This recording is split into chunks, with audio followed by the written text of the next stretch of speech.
Hello and welcome. Today we're gonna explain Burp Suite for beginners.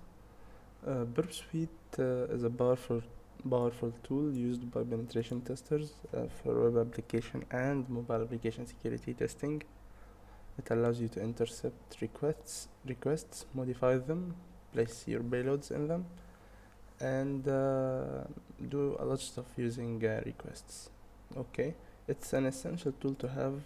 You can't be a pen tester and don't know how to use Burp Suite, I think. So if you wanna set up Burp with your browser, I already made a video about that. It'll be in the top right corner if you wanna check it out. But I recommend that you learn Burp first and then you set it up with your browser. Okay? How can you do this? You can go to open Burp right here and go to the Proxy tab and open browser. Burp has a built-in browser which works with it without any required setup before. Okay, now that we have the Burp browser, we can start explaining it. Let's say we're gonna go to vulnweb.php, or this is a website which is intentionally vulnerable, so you can use it to test security stuff, and I'm gonna use it to test it. Okay, so wait.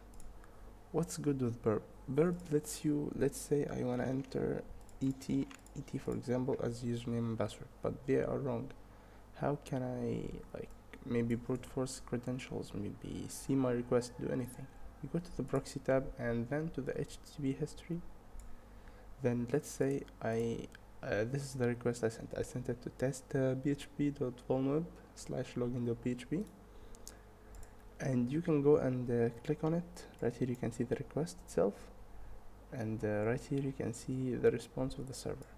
Okay, so I wanna send this to test and SS maybe. Oh yeah, my bad, sorry, I only had in scope items, sorry. That should work. Yeah, it did.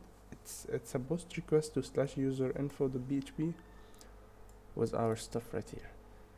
You can go and see the request and its response right here, and you can take the request to do some stuff with it. You can send it to Intruder, Repeater, and these stuff. I recommend that you learn first Repeater and Intruder. Okay, let's go first with the Repeater. Repeater repeats a request from its name, so you can send it one more time, you can send it another time. Good. And you can manipulate the parameters right here. You can send them as empty parameters. You can send them, you can remove them and send the request. I mean, it wouldn't work, but you can. You can send the correct credentials right here. And you're gonna see it's 200 okay this time. And we can render the response, which looks a little bit pale, but it works.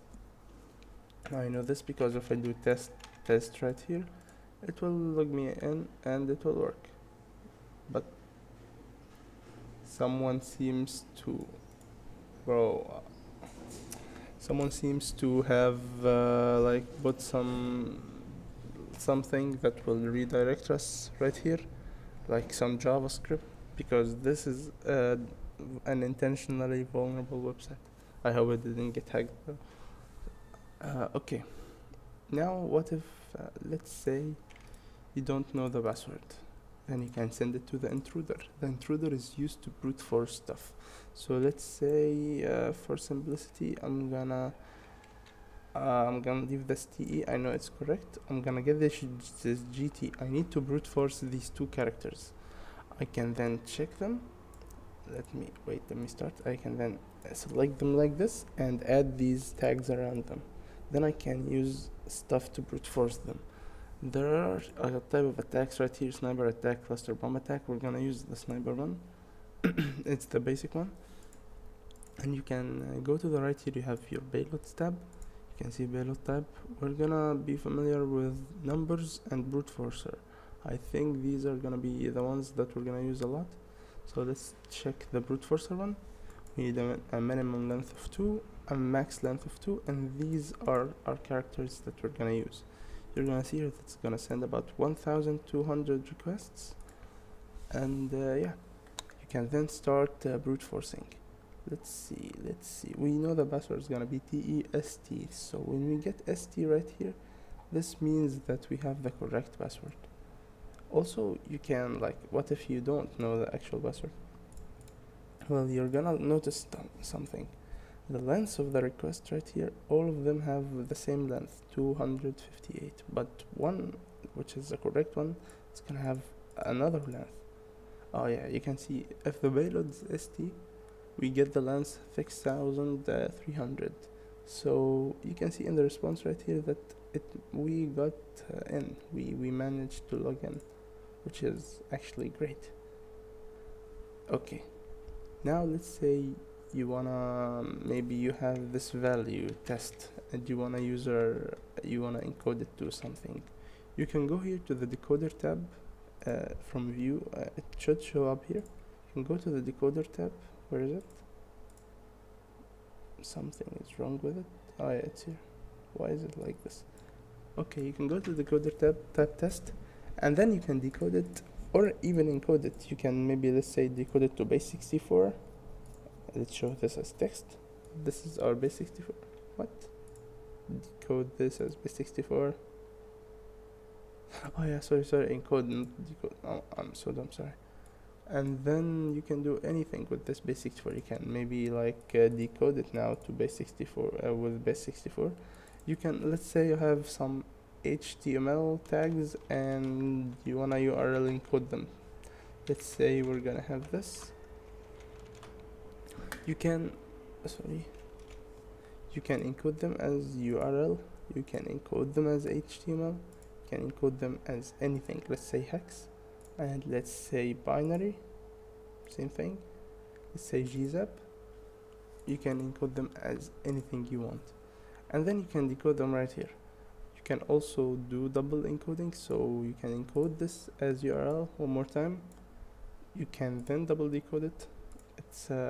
It's pretty simple and very, very useful. What else? Oh yeah, the target, the proxy, the decoder. We're gonna leave out the comparator. It's not that like useful, I think. I don't use it that much. We go to the proxy tab right here. Okay, let's say I have this request and I wanna intercept it before sending it. I can take this on, and let's say I wanna press login. I can see my request showing up here. It isn't sent yet to the server. Okay, let's say I'm gonna get this to the correct password, and I can edit anything in here. I can even do intercept the response to this request. If I intercept the response, it's gonna intercept the response. It's okay. We can then do our stuff with the request. We can forward the request to the server. We can drop it and never send it.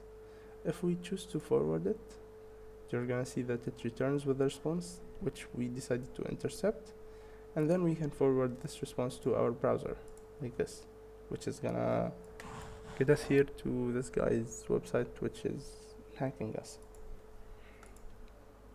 Okay, there is also this HTTP history tab, which shows you your past requests, what you've done, and this is actually pretty useful when you're gonna get into bug bounty hunting or CTFs. It's gonna show you what's been done, what's been happening behind your back. If you go and go through the whole application, you're gonna see all the requests right here, and gonna make everything much better.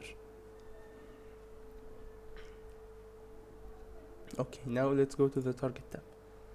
Let's say I wanna intercept traffic and I go to youtube.com, for example, like this.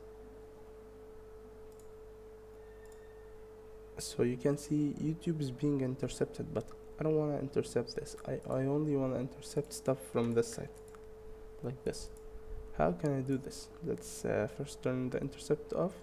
And let's go to the target tab. You can use advanced scope control, and you can include in scope, and you can type anything from the URL right here. Let's say I'm gonna take this tube. I'm not even gonna take the whole YouTube part.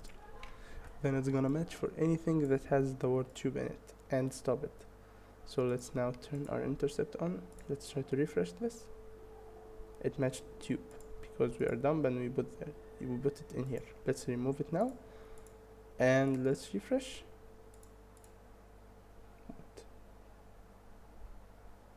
What's happening? Oh yeah, sorry. And then you go to the proxy settings, I forgot, and you tick this on. It says and URL is in target scope. Okay, this should be on. Now it should work. Yes, it's now not intercepting anything from YouTube, but if we go here, it's intercepting stuff from test.php because we have this in here.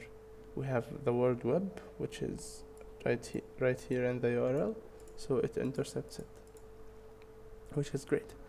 Now let's go to the extensions tab. The extensions tab is the one that's good. You go here and you see the installed extensions. I have some. You can go to the App Store and you can check for any extension you want to download. Every extension has its usage right here. You can see what it does. Let's say I want an extension for JWT. So I type JWT. I have JWT editor. This JSON Web Tokens one, I don't have it, but you can have it.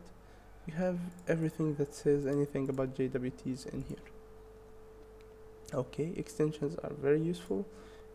These are the ones I currently have, which are Baron Miner. I recommend you get this. I recommend you get Turbo Intruder for 3 bypasser, NQL also. What else? JSON Web Token Attacker. Okay, Request Smuggler, and these stuff for 29 bypasser, and stuff like Content Type Converter. This is gonna be of great usage to us. Now what's else? What's left? Oh, the scanner is a pro feature in Burp. You can download Burp Community Edition for free. You can download Burp Pro. I know I have Burp Pro, but it's okay to work without it. The scanner, with its name, I'm not gonna explain it much because it doesn't need any explaining first of all, but it shows you vulnerabilities. Let's say I want to go here and get my request. Let's get from HTTP history. Okay, I now have my request right here. Let's right click and do active scan. You're gonna go to the dashboard and see the active scan right here. It's beginning to scan it for vulnerabilities. It found unencrypted communications, which isn't something really useful. It found flash cross-domain policy. Now, I don't think it's useful right now. While the scan is being processed right now, I recommend that you go and practice using Burp on something like Swagger. Leave try hack me out of it. I don't know why I put it in there. Practice it on Swagger Labs. You can use the proxy as I told you. You can start with the repeater. Repeater is your best friend. You're gonna use it like the most. And search for good extensions you can use. I already told you some. There are a lot of good extensions you can use, and the more you know about them, the easier it will get for you. Also, don't forget to check out the video in the top right corner to set up Burp with your browser. I can use it with any browser like this instead of the Burp browser. This is gonna be helpful. And the scan can't find like anything today, so I don't know why. It should find SQL injection, some stuff, but it doesn't, so okay, it's fine. And yeah, I hope you learned something new, and I'll see you in the next video.